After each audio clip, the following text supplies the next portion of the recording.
Merci beaucoup Daniel Pénac de nous recevoir, en plus en cette période très chargée pour vous, avec la sortie de votre roman, et puis d'autres activités, notamment votre séjour en Italie récemment. Une question que j'ai envie de vous poser du coup là aussi, c'est comment vivez-vous justement ces périodes d'entretien, d'échange, par rapport au travail de l'écrivain qui est plus solitaire? Est-ce que ça a bougé la façon de le vivre au fur et à mesure de votre carrière d'écrivain? C'est assez ambivalent en fait. Ma réponse sera ambivalente. Comme ça dure depuis maintenant 35 ans, les périodes de promotion des livres comme ça sont à la fois un peu barbantes, mais ce sentiment est un luxe. Il ne faut pas l'oublier. Difficile d'oublier le luxe qu'installe un succès durable. Hein. Alors une fois que je refais cette mise au point, alors c'est agréable. Ça dépend essentiellement en fait du vecteur sur lequel ça se passe, si c'est une télé, une radio, quelque chose d'amical comme nous. Ça dépend aussi de la nature des questions qu'on me pose. C'est étonnant, vous savez, c'est surprenant. Parce que quelque chose qui ne change pas, et c'est pas du tout une coquetterie, c'est tout de même la surprise d'être lu. Oui. C'est quand même étonnant. Tout d'un coup, les gens s'intéressent à ce que vous faites. J'étais pas... Surtout dans mon cas, avec ce vieux reliquat d'échecs scolaires, j'étais pas précisément le type d'enfant qu'on écoutait, quoi, quand il disait quelque chose. Donc c'est sur la longueur d'une vie,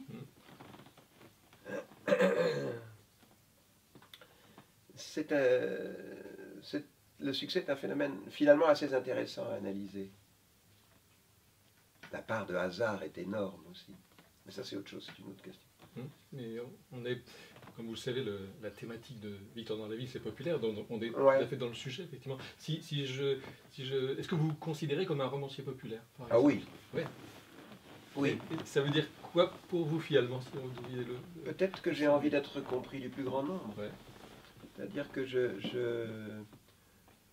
pas d'être lu par le plus grand nombre, enfin, d'être généralement compris quand je parle. Je me souviens que vous parliez d'inclusion et pas d'exclusion, surtout pas d'exclusion, dans le sens de l'inclusion aussi. Oui, mais ça tient probablement au fait que... Ce qui est bizarre, c'est que quand on parle à mon âge, on a tendance à résumer, quoi. On résume une vie. Alors vraisemblablement, ça tient au fait que j'ai dû souffrir inconsciemment d'un effet d'exclusion pendant ma scolarité désastreuse. Mais ce qu'il y a de sûr, c'est que dès que j'ai enseigné, mon but était d'inclure la totalité, je ne dis pas la majorité, d'inclure la totalité de mes élèves dans la culture. Venez. Cultivez-vous, amusez-vous, soyez curieux, etc., etc. Et vous avez eu des modes pour justement amener les élèves, y compris qui ne lisaient pas au départ, la notion du rêve, la notion de lire à voix haute, évidemment. Oui, la lecture à voix haute, bien sûr, ça. Écoutez, il y a quand même, parmi tous les gosses qui vous disent qu'ils n'aiment pas lire, très peu résistent à une lecture si ce sont des enfants, une lecture de Roald Dahl ou à une lecture de Calvin, très peu résistent. C'est très rare les enfants qui s'ennuient. Certains s'endorment parce que la lecture à voix haute crée un effet très naturel de régression à l'âge où leurs parents leur racontaient des histoires. Et c'est pas forcément grave qu'ils s'endorment. Ah non, il faut surtout pas les réveiller. Voilà. Mais même au théâtre. Mais quand ils se réveillent, qu'est-ce qui se passe? Ah, mais ils disent, merde, je me suis endormi. Ah, zut. Et au théâtre, oui, il arrive aussi au théâtre. Ça dépend des heures. Quand vous allez en province et que vous jouez à 21h, ils ont dîné. Et passé un certain âge, la, la digestion réduit les flux sanguins de la cervelle et ils s'endorment. Alors là, quand vous jouez, il y a une gymnastique très intéressante, c'est ne pas réveiller celui qui s'est endormi sans endormir celui qui reste éveillé. C'est... Peut-être on reviendra après sur la part de l'enseignant aussi, notamment, et de l'échec, hein, donc constitutif, fondateur presque. Ben, l'échec, c'est ma culture. Ouais. Voilà. Alors ça, j'ai une culture de l'échec. Ce que n'ont pas la plupart de mes collègues. Mes collègues sont d'anciens bons élèves qui ont passé le bac à 17 ans et qui ont réussi leur concours. Tandis que moi, j'ai une culture de l'échec. C'est-à-dire que j'ai passé mon bac à 20 ans révolu. Et quand j'ai eu mes premiers élèves, qui étaient des élèves en difficulté scolaire, voire grande difficulté, puisque certains étaient sous surveillance judiciaire, je disposais, en plus de mes collègues, d'une culture naturelle de l'échec. Autrement dit, je savais ce que ressent un gosse qui se croit complètement idiot. Ça a constitué chez moi un mode de culture pédagogique dans le domaine de la relation à l'élève. Un enfant qui échoue est très souvent un enfant qui ne croit pas en ses capacités. Il voit bien, si on lui dit que, par exemple, si on lui dit, pose la question 2 et 2, combien font 2 et 2 ? Plutôt que de ne pas dire je ne sais pas, puisque la réponse est finale et obligatoire. Alors très souvent, il répond n'importe quoi.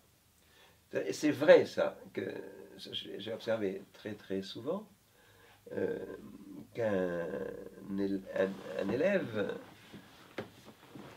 a le choix entre 3 réponses, la juste, la fausse et l'absurde. Il pourrait aussi se taire. Il a le choix entre 4 options. Se taire, dire je ne sais pas, ce qui est à peu près exclu, la juste, la fausse et l'absurde. Et le mauvais élève a l'habitude de répondre par l'absurde parce qu'il a intégré que la réponse est obligatoire. Et il y a eu un déblocage, si je crois toujours ce que vous écrivez, qui est en fait l'amour quelque part.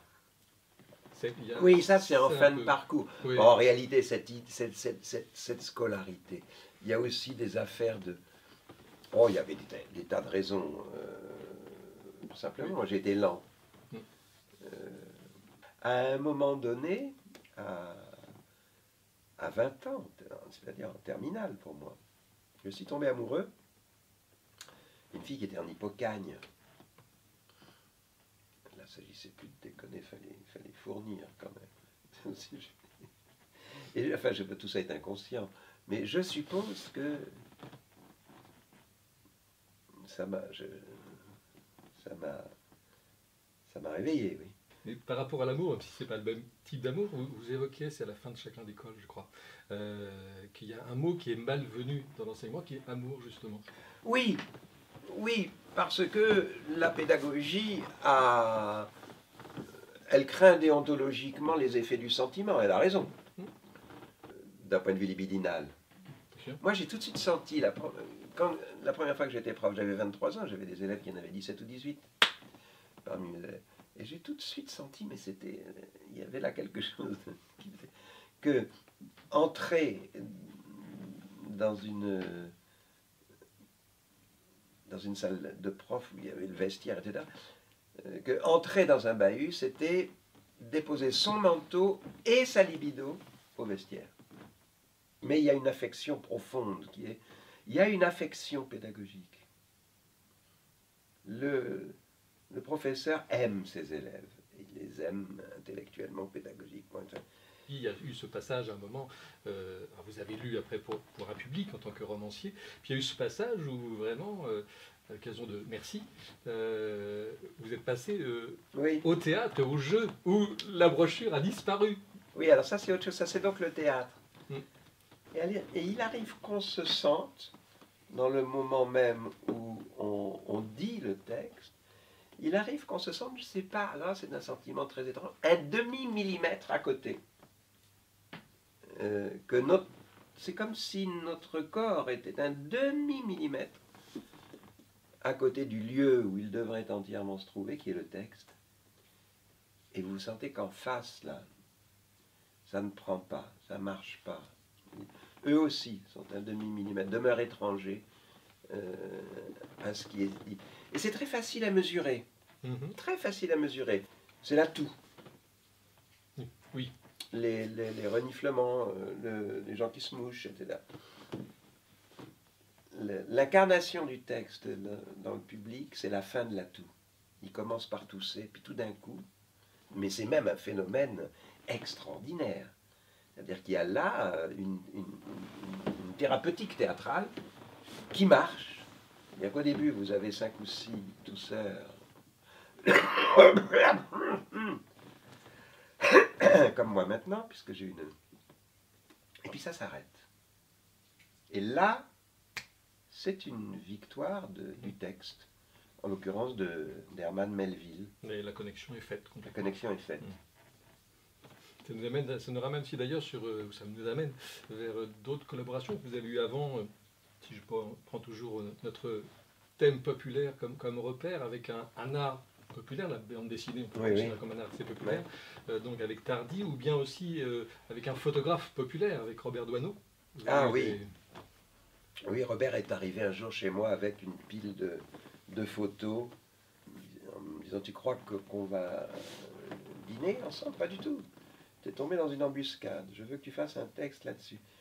Alors, au début, j'ai bien entendu résister, râler. J'ai dit, mais Robert, tu déconnes, qu'est-ce que tu veux comment veux-tu que j'écrive sous tes photos? Qu'est-ce que je vais écrire?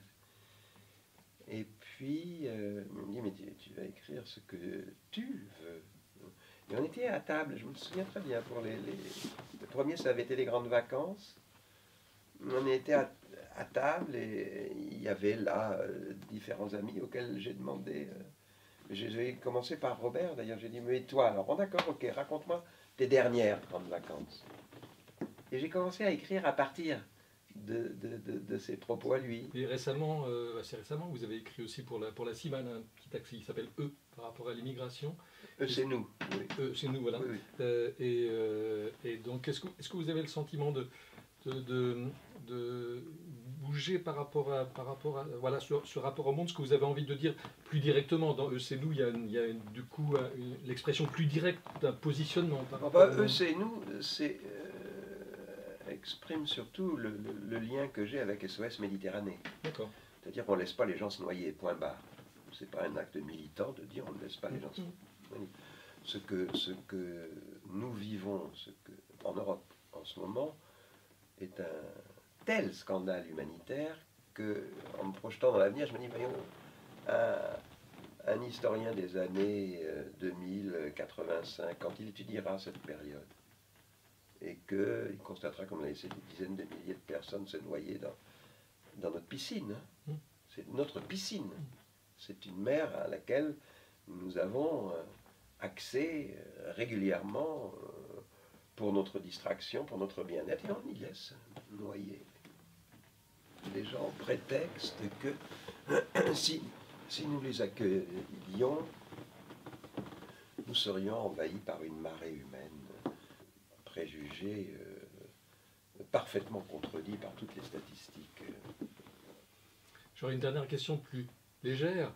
On aura un invité ce dimanche à Victor dans la ville qui est un grand fan de Johnny Hallyday, qui a écrit un roman qui s'appelle « Un jour, j'écrirai une chanson pour Johnny ». Est-ce que vous auriez eu envie d'écrire des chansons, et notamment pour Johnny Hallyday? J'aurais eu envie et je m'en suis toujours senti. Et on m'a proposé, des chanteurs m'ont proposé. Et alors j'ai un blocage vis-à-vis de la poésie. C'est-à-dire que la poésie me paraît une telle quintessence de la littérature que j'imagine le vieux cancre en moi, là, sur ce terrain-là, prendre le dessus. Donc il y a encore quelque chose à gagner. Là. Il y a un truc il faut absolument que Daniel Pénac écrive une chanson. Mais et puis en plus de ça, j'adorerais avoir entendre une ritournelle dont je serais l'auteur. Oui. Vous nous avez promis ici de dire un texte de Jean-Marie Laclaftine. Ah oui. Je l'ai là si vous voulez, Ah oui, je l'ai préparé. La pension littérature, donc c'est lui qui écrit ça. La pension littérature est assez grande et biscornue pour loger tous ceux qui ont envie d'y vivre, n'est-ce pas? Elle dispose de recoins sombres, de vastes galeries, de salons bourgeois et d'ateliers de peintres, de caves becquetiennes et de greniers gracchiens. Et les cloisons n'y sont que des idées de cloisons. On peut y habiter seul ou en communauté, garder fenêtres ouvertes ou volets clos. On peut avoir des idées précises, voire des théories structurées sur la façon dont il est souhaitable que la maison soit habitée et entretenue, ou refuser de lire le règlement de copropriété. On peut vouloir la transformer en temple, en phare, en maison du peuple ou en club privé, bien que la porte d'entrée n'ait pas de serrure, en péage de douane ou en cabane de berger, en bibliothèque centrale ou en laboratoire. Il arrive que le tagueur de l'entresol se castagne avec l'oulipien du troisième, lequel a des envies de pendre le poète lyrique, selon lui, indûment logé à l'étage noble, avec les tripes de l'auteur de best-seller, que tout le monde déteste mais qui paie les notes de chauffage. Malgré cela, une même certitude habite tous les pensionnaires, celle que ni la municipalité, ni le syndic, ni le marché, ni la police des mœurs, ni l'archevêque, le rabbin ou l'imam, ni la pédagogie nationale, ni le grand conseil des familles, n'y ont le moindre droit de remontrance, suggestion, autorisation, sanction, admonestation, encouragement, consultation, juridiction. La pension est un territoire libéré, le seul, à vrai dire, de toute la cité. Ses portes sont ouvertes à tous et à tous les vents. On ne peut lui reprocher d'être un lieu de désordre, puisque c'est sa raison d'être.